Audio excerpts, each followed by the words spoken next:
Bonjour à tous les amis, c'est GX, j'espère que vous allez bien et comme vous pouvez voir derrière moi, on est actuellement sur une review d'un robot tondeuse qui va être très simple à prendre en main et à faire tourner. On n'est pas sur une antenne RTK, on n'est évidemment pas sur un système filaire de délimitation, mais sur quelque chose qui va être 100% autonome avec une technologie de vision IA. Il tondra des pelouses jusqu'à 600 mètres carrés et il détectera plus de 160 obstacles en 3D. Bref, aujourd'hui, on est parti pour la review du Sunseeker V3. Voici donc d'un petit peu plus près le Sunseeker V3, un robot tondeuse sans fil conçu pour les pelouses jusqu'à 600 mètres carrés et oui, doté d'une technologie de navigation avancée. Et ça, je vais vous en reparler un petit peu plus près. Bon, comme vous pouvez le voir, il a déjà servi, mais c'est pas grave, ça va nous permettre de faire une vidéo avec un produit qui a déjà été utilisé et on peut voir plusieurs choses. On a de bonnes grosses roues qui permettront de monter des pentes maximales de 42%, soit 22 degrés. Des roues larges écrantées, comme vous pouvez le voir, qui vont nous permettre de faire des choses très sympas. Et si je vous le montre de l'avant, vous pouvez voir certaines choses intéressantes, notamment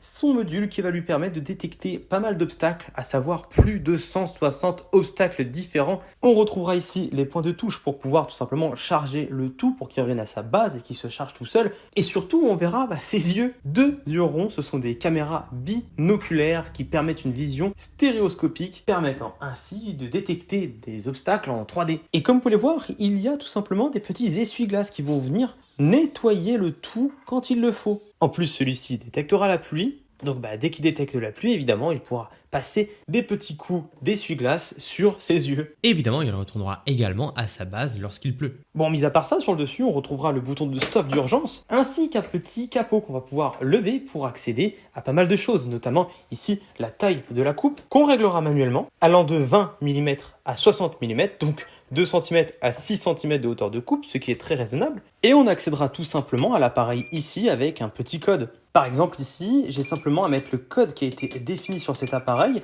pour y accéder, et ça c'est une preuve de sécurité supplémentaire. Donc voilà. Un peu plus de précision, par exemple, on aura une largeur de coupe de 18 cm, une autonomie de 65 minutes, un temps de charge de 30 minutes. On est sur quelque chose d'IPX5, et la station elle est IP67, et on est sur un beau bébé qui pèse 9,2 kg. Bon, évidemment, vous avez vu un petit peu toutes ces caractéristiques, vous l'avez vu de plus près, mais maintenant on va le tester. Et évidemment, là, il tourne actuellement. Mais avant cela, il faut tout simplement l'installer. Pour cela, on place sa base par terre, on la fixe et on va tout simplement brancher le tout, l'alimenter, connecter le robot en Bluetooth et ou en 2,4 GHz, donc en Wi-Fi, pour avoir un contrôle avec l'application mobile. Et là, le gros avantage, c'est qu'on n'a même pas d'antenne RTK à planter par terre, on n'a même pas de délimitation à faire. Le robot va comprendre exactement où se trouve la pelouse et où il ne faut pas aller. Donc ça, c'est un gros plus. Et le concerné arrive juste derrière moi. Et il va me détecter grâce à sa vision 3D. Ok, hop, il ne va pas me toucher et il va directement tourner pour continuer ailleurs. Il aura une autonomie d'environ 65 minutes. Il aura une hauteur de coupe réglable entre 20 mm et 60 mm et il pourra gravir des pentes maximales de 42%. Il pourra aller dans des passages étroits de 80 cm et du coup on a juste à l'allumer, le démarrer et là il est en train de tondre.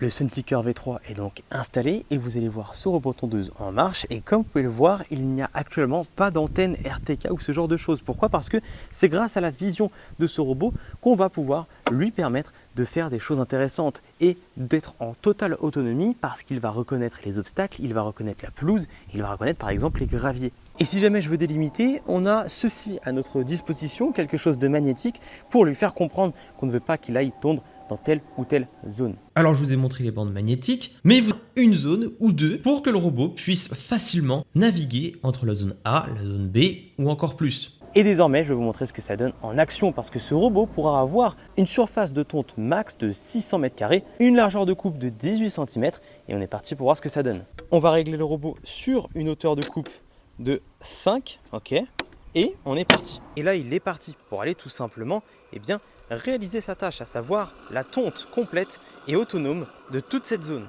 Ça va être marrant de voir comment il va détecter par exemple un mur et comment il va s'arrêter avant. Là, il a bien vu qu'il y avait quelque chose, ici aussi, et il est parti tout simplement. Regardez par exemple ici, il va bien détecter les graviers et il ne va pas y aller. Je n'ai même pas eu besoin d'utiliser une application pour le faire délimiter, il va le faire tout seul. Et ça, c'est vraiment très pratique. Je dirais même que c'est plug and play finalement. Regardez, il s'arrête juste avant les graviers et ça c'est intéressant. Et du coup, il va pouvoir faire toute cette zone-là. Regardez un petit peu. C'est une zone assez grande qui va être délimitée par exemple par des plantes qui sont dans la terre, mais également des graviers comme vous pouvez le voir tout autour et également une terrasse qui est là-bas. On va donc voir comment il interagit avec son environnement. Et si je lui mets en face, ok, il le détecte bien et il va s'arrêter bien avant. Et le tout grâce à ses caméras, évidemment. Et là, il va me détecter, évidemment, donc il va pas aller sur moi, mais il anticipe bien. Et ça fait vraiment plaisir. Il va bien détecter la terrasse, comme je l'imaginais. Et il va faire attention à pas me tondre les pieds. Petite précision également, il va détecter les obstacles, les chocs, les levages, les inclinaisons et la pluie. Et juste avant, je l'ai soulevé pour pouvoir le remettre à sa base. Et il a détecté qu'il était soulevé, du coup, il s'est mis en mode sécurité. Bon, si on regarde bien, on peut voir qu'il commence à faire des lignes. Et là, la navigation de cet appareil va se faire tout simplement, pas ligne par ligne, mais bel et bien de façon un petit peu aléatoire. Un coup dans un sens, un coup dans l'autre. Comme en témoignent les traces par terre. Ce robot s'appuie donc entièrement sur une caméra binoculaire 3D de vision AI pour scanner l'environnement et la zone de tonte. La tonte fait des virages à 90 degrés et en ligne droite. Rien n'est laissé au hasard finalement. Et je vais essayer de vous faire écouter le niveau sonore de l'appareil. Et vous allez voir que c'est intéressant. Ok, donc tout d'abord, au niveau de l'évitement d'obstacles, parfait. Et le niveau sonore est de 55 décibels, donc ultra silencieux, et je témoigne. Il est vraiment silencieux.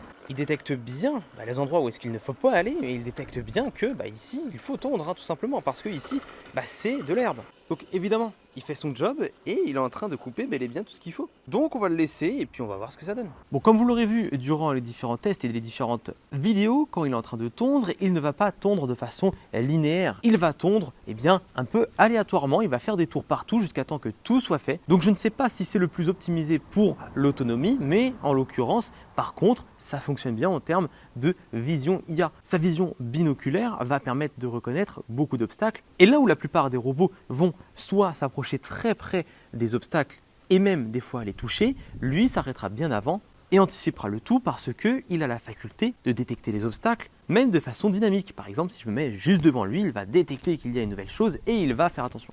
Il va très bien détecter à la perfection les obstacles et ça je l'ai vu.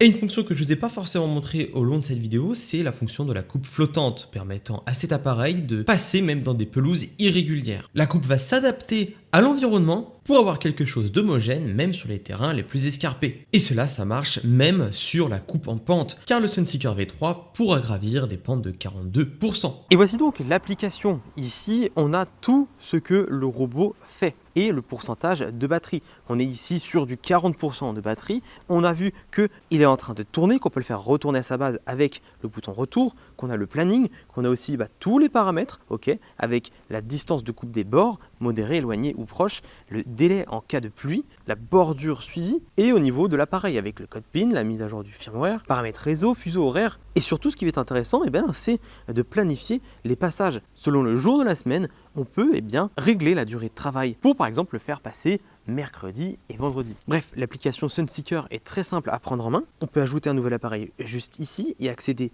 au nôtre ici. Là, ça fait 19 minutes qu'il est en train de passer. Évidemment, on va le laisser. Et après, évidemment, j'ai laissé le robot faire toute sa tonte et passer là où il doit passer afin de tout tondre. J'ai augmenté un petit peu la hauteur de coupe et je l'ai laissé et il navigue très bien dans l'herbe. Ces roues crantées vont faire un excellent boulot et la navigation par IA, c'est vraiment excellent. Là où je pensais que la meilleure façon de faire c'était avec une antenne RTK, au final j'ai peut-être trouvé plus simple.